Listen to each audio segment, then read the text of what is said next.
So today is going to be our last video for small farm machine and equipment class for 2020. The class today is going to be around organizing your farm shop and all the little components in it and how to make it work and function to the greatest ability so that you're saving time and money. Let's take one step back, and this is going to be video part 1 of 2. So this first one, we're just going to review the toolbox and also create an association and recognition between hand tools, power tools, and machines. So shop machines. So a hand tool is a tool that you can hold in your hand. It can be a simple machine like this, or it can be like a cat claw like this. Doesn't have to move at all, but it provides the function without any power. It's basically everything on this side. All wrenches, things like that. Those are all hand tools. Power tools is a little different, one step up. You can hold power tools in your hand, but all power tools require a power source, like this. Or electricity, like this cord, like the circular saw. These are power tools. But you can take power tools with you. So they're different from machines in that they have that characteristic. Just like hand tools, you can take them with you. Power tools, you can take them with you. Now, the big difference between hand tools, power tools, and machines is that machines you can't take with you. So a machine like this table saw back here, you just can't take that with you. So that's called a machine. We have power tools and we have hand tools. So machines you can't take with you. Hand tools and power tools you can take with you, and the difference between those two is power tools require power, like a battery or electricity or even gas, like a motor. Okay, so now that we've defined the differences between hand tools, power tools, and machines, let's get to this and run through it real quickly. So we'll start on this side and work our way to the other side. Hand tools first. We'll talk about all the different types of pliers. So this is a channel lock. Remember, it's got the different channels and has a gripping mechanism.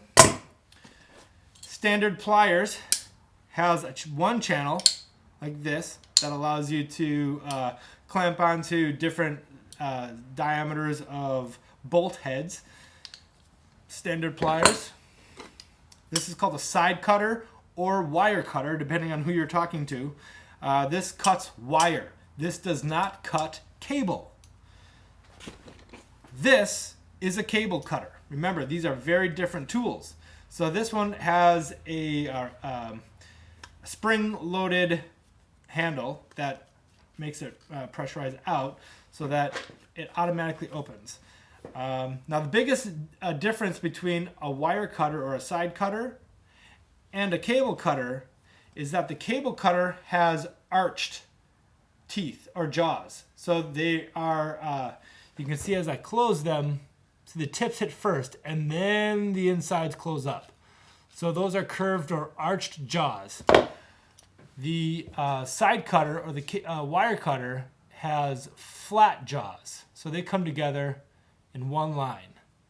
So this is great for cutting like steel, aluminum, copper, all those types of things, but one strand, which is a wire. Cable is essentially just a bunch of strands of wire twisted together. So this is made to cut multiple pieces of wire at the same time, which is called cable. So this has a lock on here. So here we have a wire stripper. This is for stripping electrical wire that has an insulation on it. Keep that on me. This is a crimper for vicing down crimps of various sizes for cable.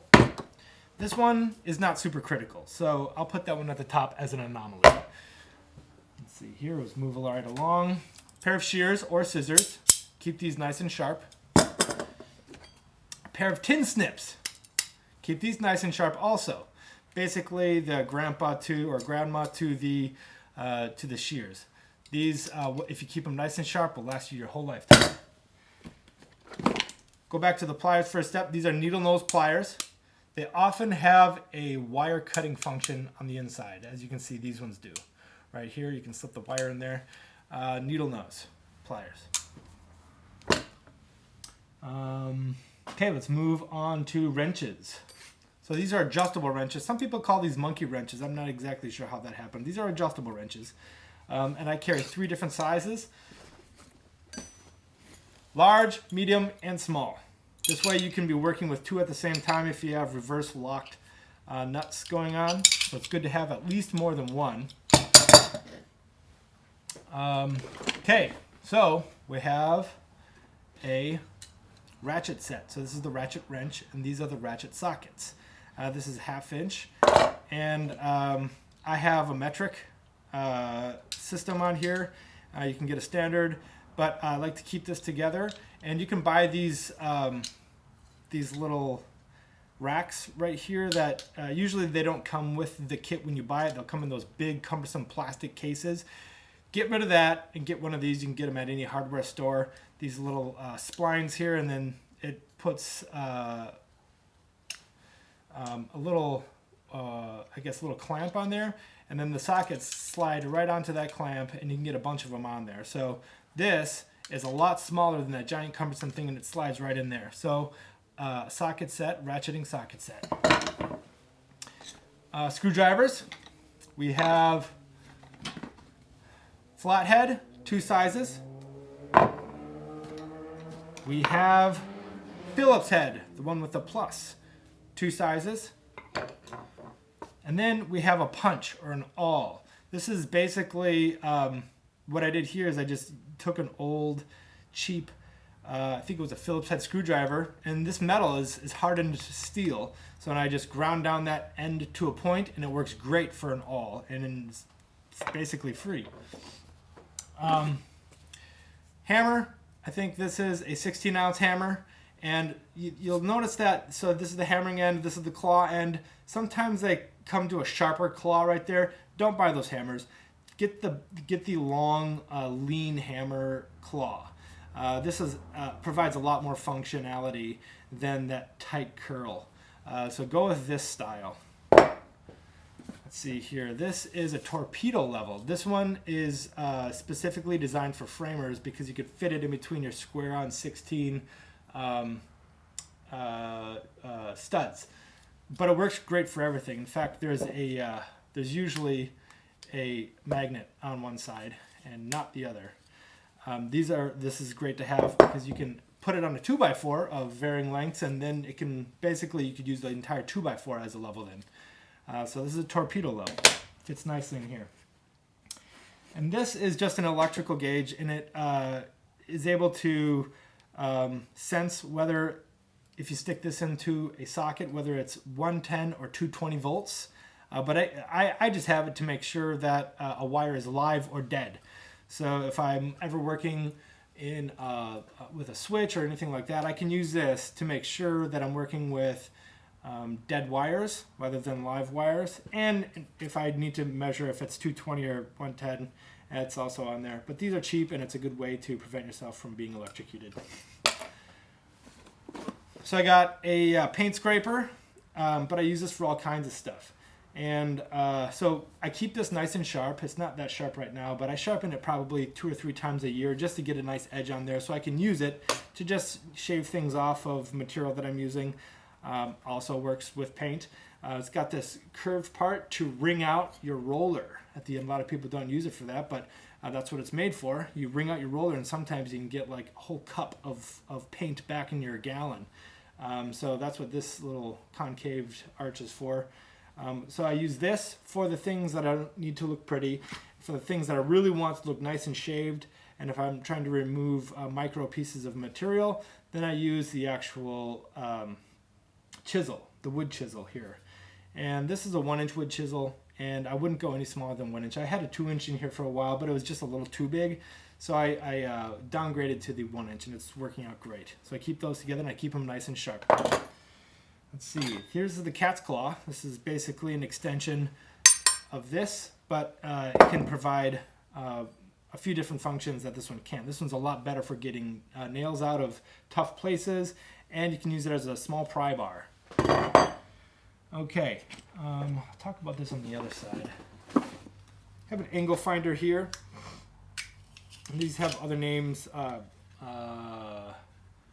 can't remember the other name right now, but this will find angles. So if if I got a piece of, if I'm trying to make a custom piece of furniture, I'm just trying to find an angle, I can put this against here, tighten it down, and then carry that angle to a piece of wood, mark it down, and now I can have a piece of wood that fits that angle exactly.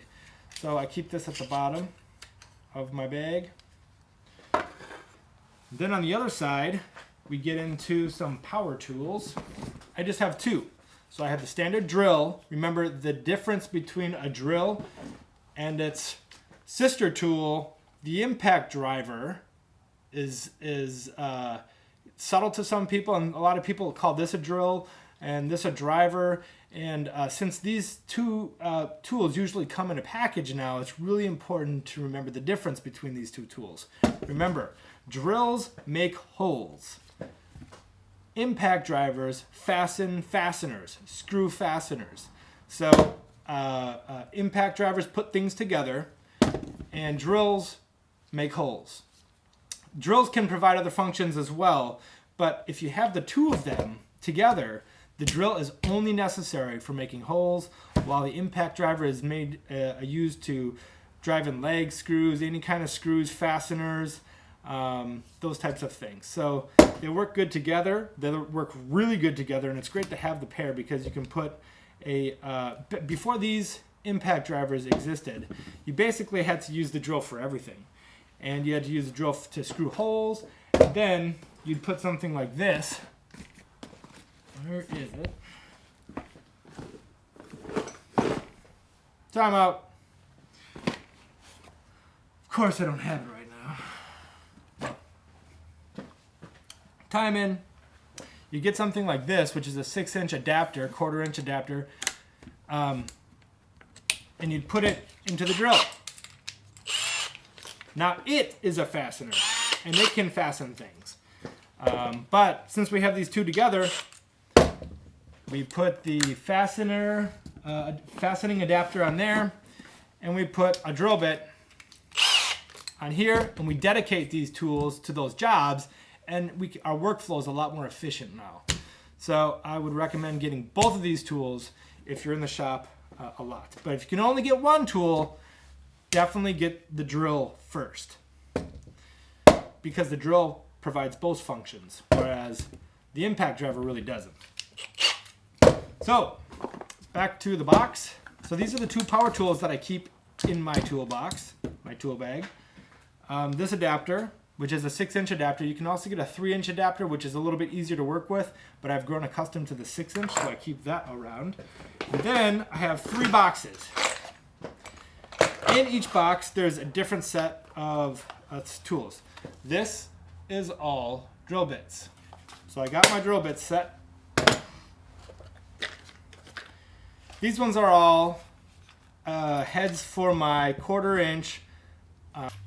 So I have countersinks of various sizes in here with extra bits. And then in this last one, I have socket adapters and also a few hex head adapters. Like this one is a pretty standard one, 1/4-inch. So if I'm putting in roof screws or something like that on tin roof or metal roof, I'll use this. This is let's see if it says the adapter on there. This is one of my socket adapters for the impact driver. You can put that right on there. And then this essentially is a powered socket wrench. Here's another size. So I have the 3 sizes of socket adapters in here. A bunch of different hex head adapters or hex head bits.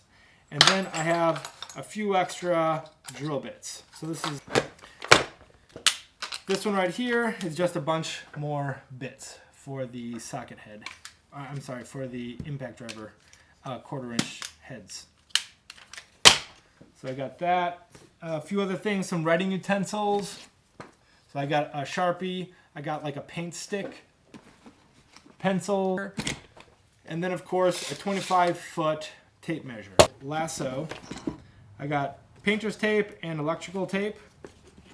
I also carry a couple different glues in here. I got super glue, and then this other one that's a little bit more pliable. This is really important. This is a speed square. It measures 45 and a true 90. And last but not least is a headlamp, eye protection, and a knife. So some people will use a utility knife, which is razor blades. I usually keep this one and keep it really nice and sharp, and basically provides the same functions. Cutting through cardboard, scribing onto wood, things like that. So step one of shop organization, just really having a thorough understanding of where all these hand and power tools are in your toolbox.